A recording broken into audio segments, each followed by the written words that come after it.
নাটক শপথ। রচনা প্রসূন স্বর্ণকার। চরিত্র রূপায়ণে সৌম্য অরুময় চক্রবর্তী এবং জয়িতা মৌকনা মুখার্জি। আবহ, নির্মাণ এবং সম্পাদনায় অরুময় চক্রবর্তী। নাটক শপথ।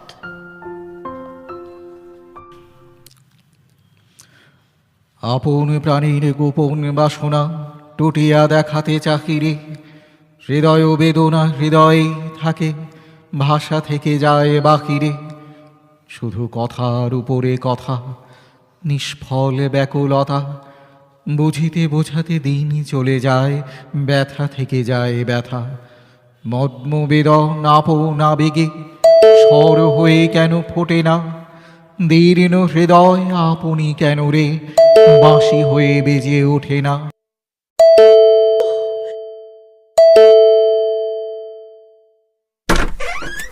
বেল বাজিয়ে যাচ্ছি, দরজা খোলার নামটি নেই। আরে কি করছিলিস কি রে? ওই মানে একটু কবিতা, রবীন্দ্রনাথ। হ্যাঁ, তোদের মতো আনমোনা লোকেদের দরজায় না বেল নয়, গির্জার ঘন্টা ঝোলানো উচিত, যাতে একদানে শুনতে পাস। তোকে তো টিভিতে দেখলাম। ও মা, তুই আবার কবে থেকে টিভি চালানো শিখলি রে?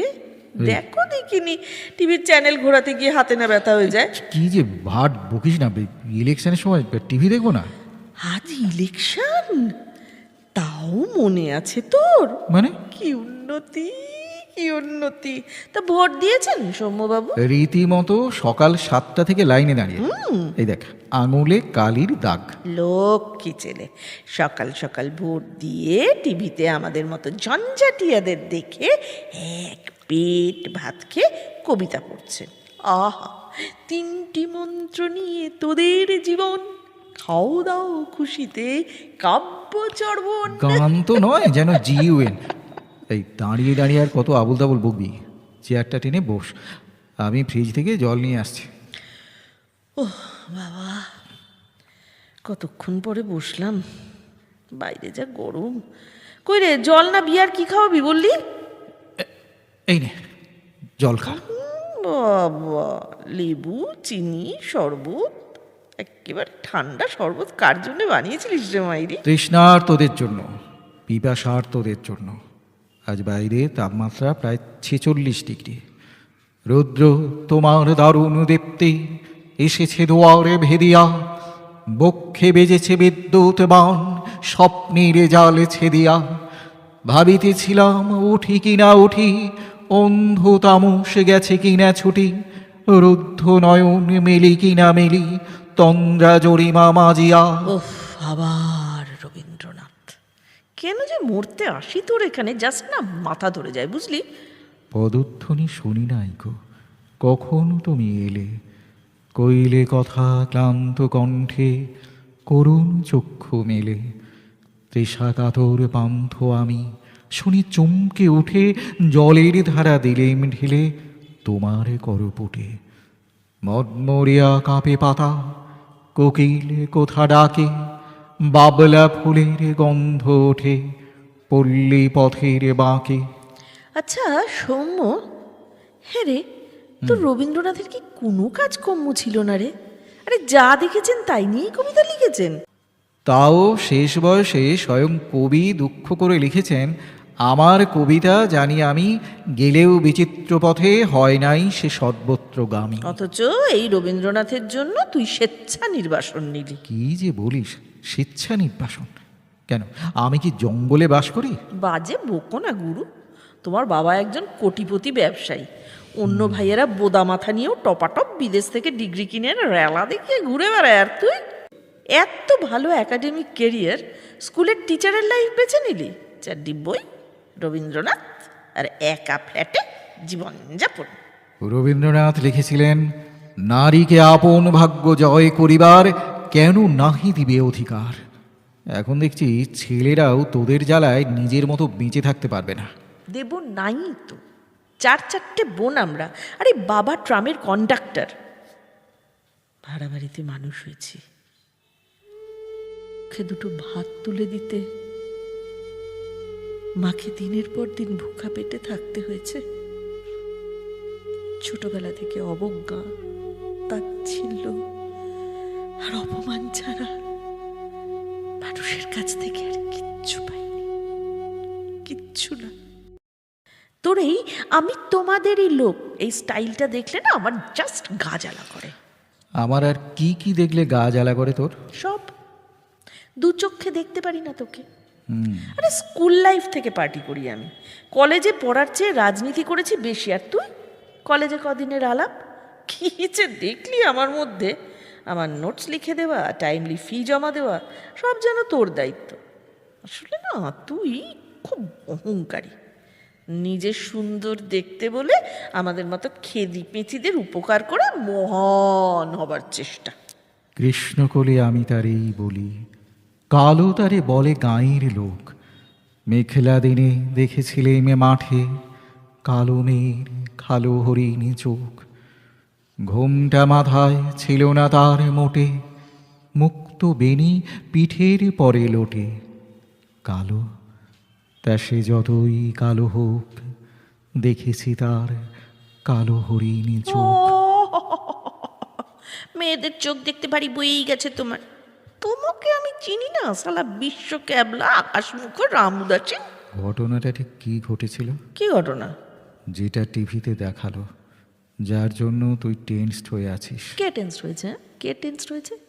দেখ সৌম্য, একা ফ্ল্যাটে তুই একটা মেয়েকে না ইনসাল্ট করছিস, জাস্ট ইনসাল্ট করছিস। আমি কিন্তু তোর নামে শ্লীলতাহানির কেস করবো বলে দিচ্ছি। করিস, এখন ঘটনাটা বল। ঘটনাটা ঘটলো ঠিক 12টা নাগাদ। আরে সকাল থেকে অভিযোগ পাচ্ছিলাম যে জ্যোতির্মোহিনী স্কুলে গন্ডগোল হচ্ছে, আমাদের পোলিং এজেন্টকে মেরে বার করে দেওয়া হয়েছে।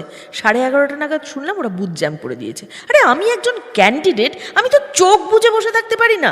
আমি ক্লাবের ছেলেদের নিয়ে উপস্থিত হলাম, সোজা পোলিং অফিসারের কাছে গিয়ে তার কলার চেপে ধরলাম।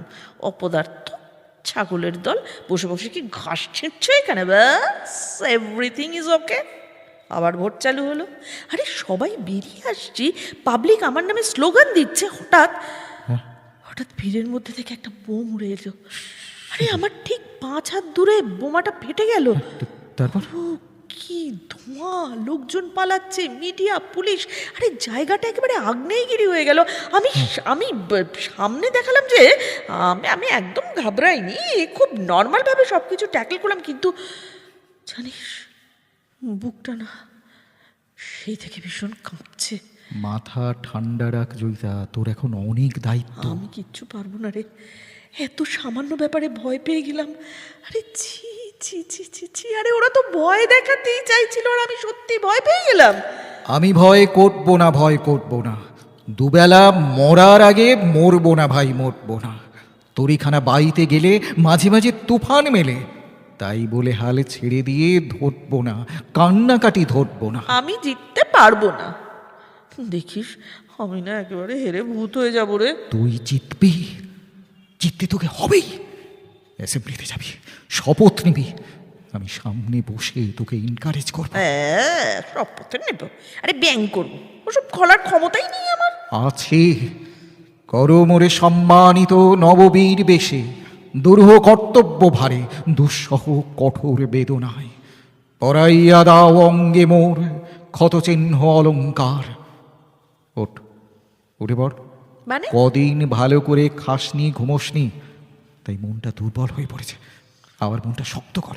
রাজনীতি একটা ক্ষমতা, সেই ক্ষমতা অর্জন করে বহু মানুষের উপকার করতে হবে তোকে। এই তুই না আমার 12টা বাজালি। কখনো শাসন করবি না, বকবি না, এই না তোর প্রশ্রয়ে আমি এত বেড়েছি। আরে তুই তো জানিস আমি ডান পিঠে দস্যি, মাথা গরম ছিটেল, তা বলে সবসময় আমাকে লাই দিবি? খ্যাপা মেয়ের সাথে আমি আর পারি না। আমি খ্যাপা, বেশ চলে যাচ্ছি, আর কোনোদিন আসবো না। যা, আমি জানতাম যে তুই আসবি, তাই শরবত করে রেখেছিলাম। বামন দিকে দিয়ে দুজনে রান্না করে রেখেছি। তুই যেতে চাইছিস যা, তবে তবে আমারও দুপুরে খাওয়া হবে না। দুপুরে ভাত খাবি না?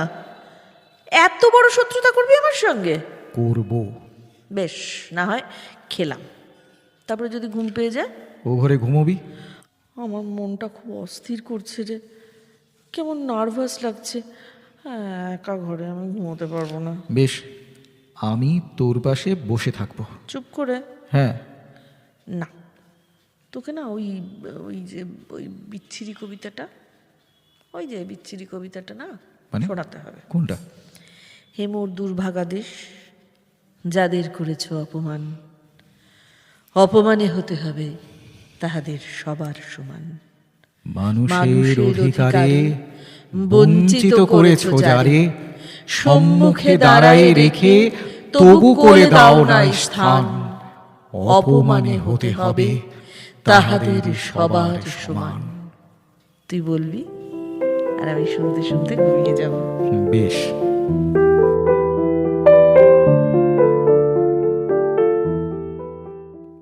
এইমাত্র খবর পাওয়া গেল যুগপ্রদীপের জয়িতা হাজরা সাহেবপুকুর নির্বাচনী কেন্দ্র থেকে বিপুল ভোটে জয়ী হয়েছেন। তিনি তার নিকটতম প্রতিদ্বন্দ্বী বেলা ভট্টাচার্যকে 2,13,725 ভোটে পরাজিত করেছেন। জয়িতা হাজরা তার এই সাফল্যকে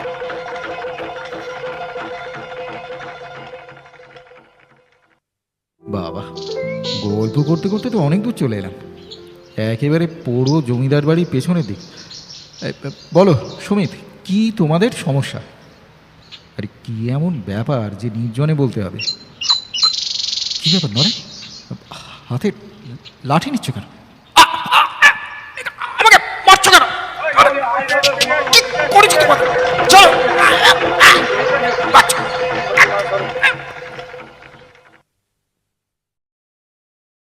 যদিও সন্ধ্যা আসিছে মন্দ মন্থরে, সব সঙ্গীত গেছে ইঙ্গিতে থামিয়া।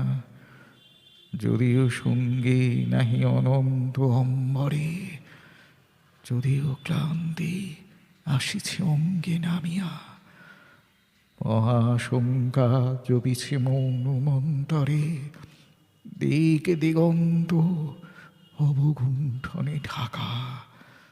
তবু বিহঙ্গ, ওরে বিহঙ্গ মোর, এখনই অন্ধ বন্ধ করো না পাখা।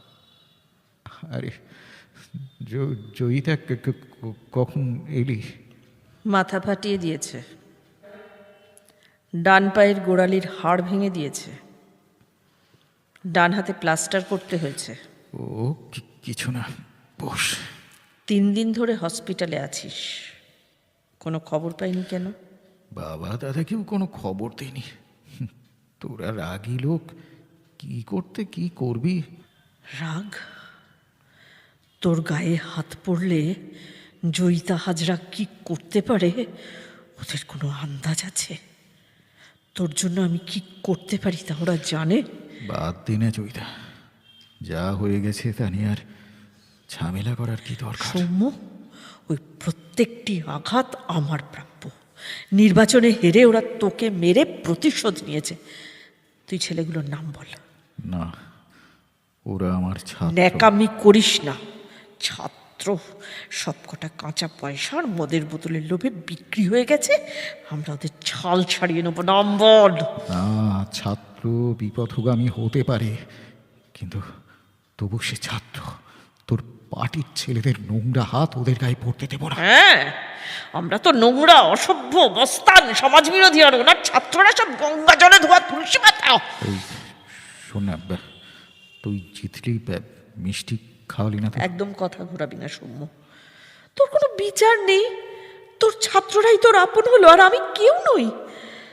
তোর ছাত্ররা যে আমার রাতের ঘুম কেড়ে নিয়েছে, তার জন্য তোর কোনো খেয়াল নেই। আমার বুকটা জ্বলে যাচ্ছে, মনটা উথাল পাথাল করছে, শরীরটা অস্থির করছে। কেন তোর হুঁশ নেই? আর তুই পাষাণ, একদম পাষাণ। তুই কাঁধে না আছি, তুই একটা ইলেক্টেড মেম্বার, তোর একটা প্রেস্টিজ আছে। কিচ্ছু নেই আমার, কিচ্ছু নেই। যা ছিল তাকে ওরা মেরে হাড়গোড় ভেঙে দিয়ে, অথচ আমি কিচ্ছু করতে পারছি না,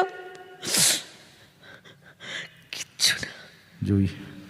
জয়ী মুক্তল, কাল তোদের শপথ গ্রহণ। কিসের শপথ?